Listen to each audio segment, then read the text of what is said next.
सहनाववतु सहनौ भुनक्तु सह वीर्यं करवावहै तेजस्विनावधीतमस्तु मा विद्विषावहै।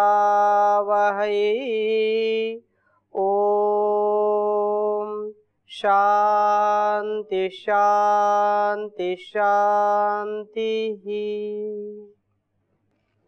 वैदिक जीवन पद्धति में हम अपरिग्रह का स्वाध्याय कर रहे हैं। पांचवा जो यम है, और पीछे कुछ श्लोक हमने आपके सामने रखे थे। सांख्य परिभाषा का और एक योगसार संग्रह का एक श्लोक रखा था। तो ब्रह्मचारी जीतराम जी का एक प्रश्न था कि इसमें जो द्रव्याणाम का एक बार उच्चारण करेंगे। द्रव्याणाम अप्यनादानम आपद्यापि यथेच्छया अपरिग्रह इत्युक्तस्तम प्रयत्नेन पालयेत्।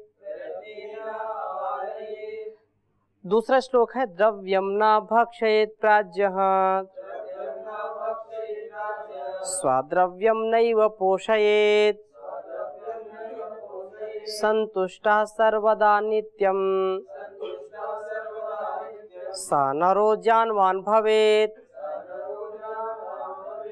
तो इसमें दूसरी पंक्ति कम समझ में आई थी, तो उसका संबंध ऊपर से है कि द्रव्याणाम अप्य जो आदान है, आदान का मतलब है कि वस्तुओं का चारों ओर से संग्रहण करना, उसको आदान प्रदान लोक में बोलते हैं, आदान और प्रदान।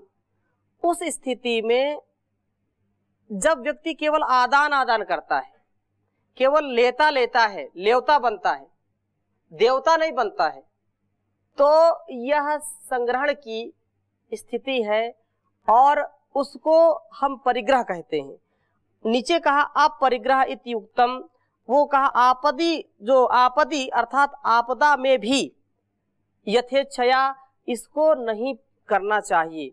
आपत्ति काल में भी हमको यदि योग के मार्ग पर चलना है, अध्यात्म के मार्ग पर चलना है, तो हमको इनका संग्रहण नहीं करना चाहिए। अर्थात लेवता कम बने, नितांत आवश्यकता है तो लेवता बने, बाकी हमेशा देवत्व के भाव से ओतप्रोत रहें।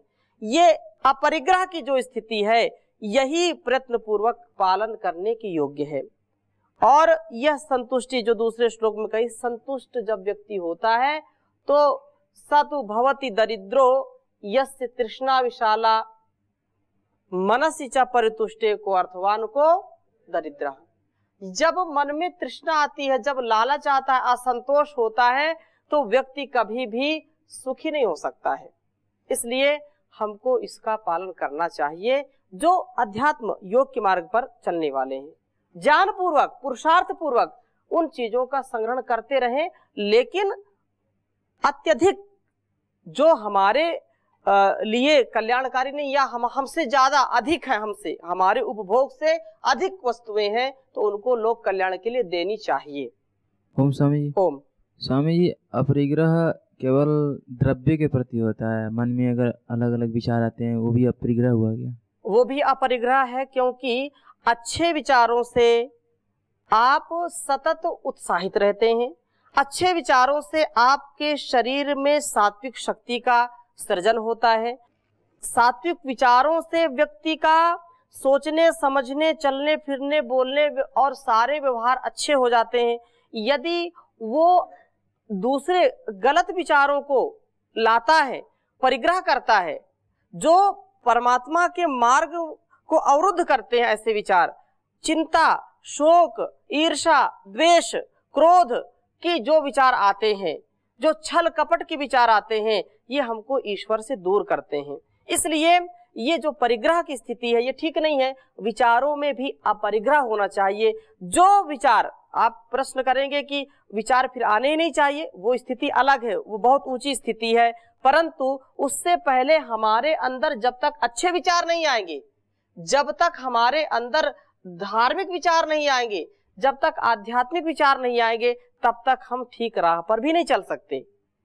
तो अच्छे और बुरे विचारों को समझना, अच्छे विचारों को आत्मसात करना और बुरे विचारों को दूर फेंकना। ठीक है। ओम स्वामी जी। मनुष्य के अंदर अपरिग्रह रहना चाहिए। अपरिग्रह मनुष्य का तात्पर्य, यहाँ पर हम अष्टांग योग चर्चा कर रहे हैं और अष्टांग योग में योग युक्त जीवन, अध्यात्म युक्त जीवन, जो इस संसार में उच्च कोटि का जीवन जीना चाहते हैं उनके लिए बात है। और ऐसा जीवन गृहस्थियों में भी हो, लेकिन गृहस्थियों के लिए कुछ चीजें तो आवश्यक हैं, वो तो रहेंगी, लेकिन ये विशुद्ध रूप से अध्यात्म का मार्ग जो जिनका है उनके लिए अपरिग्रह बहुत आवश्यक है। हाँ, इससे दूसरी बात हम कह रहे हैं कि अपरिग्रह हो, यदि उनके जीवन में आपके दृष्टि में आपको लगता है कि नहीं यहाँ तो अपरिग्रह नहीं हो रहा है, आप पतंजलि योग पीठ के वैभव को देखें तो फिर कोई विचार कर सकता है कि अपरिग्रह नहीं है। लेकिन ये अपरिग्रह और परिग्रह दो स्थितियों में है, एक स्वार्थ के लिए है, एक परमार्थ के लिए है। जो व्यक्ति जो है परिग्रह करता है केवल अपने लिए, अपने सुख के लिए, निजता के लिए जो करता है, वो तो व्यक्ति बिल्कुल जो है निचले स्तर का विचार करने वाला है, निचले स्तर का जीवन जीने वाला है। और जिसके अंदर सामर्थ्य है और वस्तुओं की विपुलता है, संसाधनों की विपुलता है, प्रचुरता है, लेकिन वो प्रचुरता किसके लिए है? लोक कल्याण के लिए है। तो वहां वो निजी जीवन को, जैसे परम पूज्य स्वामी जी महाराज का जीवन देखिए, सब कुछ होते हुए भी अपरिग्रह युक्त जीवन, कोई परिग्रह नहीं है, किसी भी प्रकार से किसी भी वस्तु से उनको कोई विशेष लगाव नहीं है, उनका सादा जीवन है। तो ये परिग्रह हमको रसातल की ओर ले जाता है और अपरिग्रह हमको ऊंचाई पर ले जाता है। ठीक है। स्वामी जी जी। स्वामी जी, हम सब पढ़ाई करते हैं जी और जब सेवा करते हैं जी, तो उसमें भी आलस प्रमाद आता है, तो फिर क्या वो भी परिग्रह के अंदर आएगा? देखो स्थिति, तीन स्थितियां हमेशा रहती हैं। शरीर के अंदर का जो है गुण है, रजोगुण, तमोगुण और सतोगुण, ये शरीर का स्वभाव है। तो जहां पर आप यदि हमेशा रजोगुण में रहेंगे तो आप विश्राम नहीं कर सकते, आप निद्रा नहीं ले सकते, आप बैठ नहीं सकते। आप यहाँ पर बैठे हैं तो किसके कारण बैठे हैं? तमोगुण के कारण बैठे हैं, और वो भी तमोगुण सतोगुण युक्त जो है तमोगुण है, नहीं तो आप बैठे बैठे ही सो जाएंगे।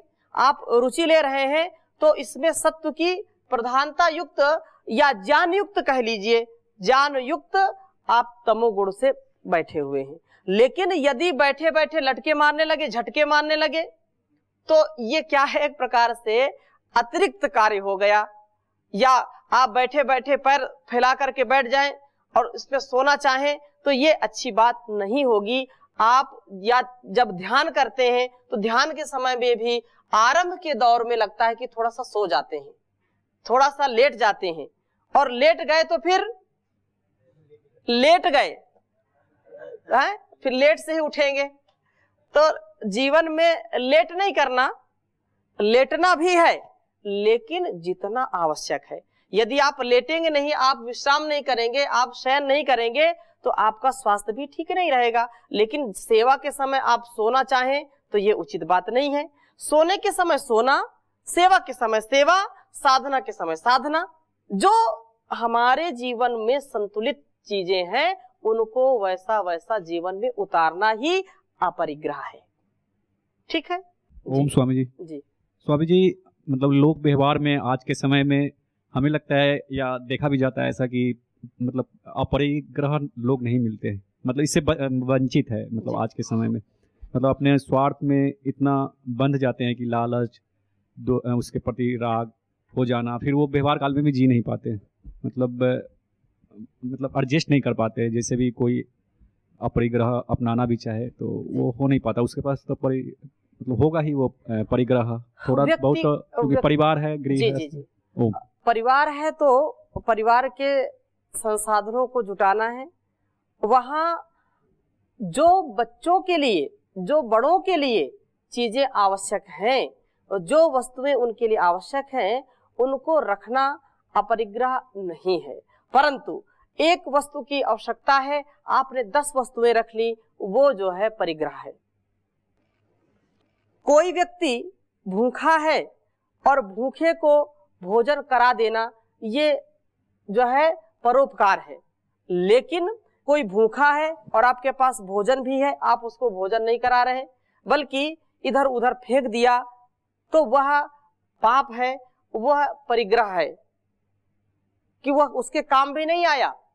उसके काम में भी आता तो भी चल जाता काम, लेकिन व्यक्ति अनावश्यक वस्तुओं को ढोता रहता है, अपने पास रखता रहता है, वो परिग्रह उसको दुख देता है। वह परिग्रह उसके जीवन में अशांति को फैलाता है, अशांति का आधान करता है। और जिनके जीवन में अपरिग्रह है, अर्थात नितांत जो आवश्यकताएं हैं, यदि वो आवश्यकताएं उस वस्तु से जुड़ी होते हुए भी वस्तु कभी नहीं रहती है, तो जो हमने श्लोक पहले पढ़ा था, संतुष्टा सर्वदा नित्यम, जो व्यक्ति ऐसी धारणा से युक्त होता है कि ठीक है वस्तुओं से तो एक संसाधन है, संसाधन में ही सुख नहीं है,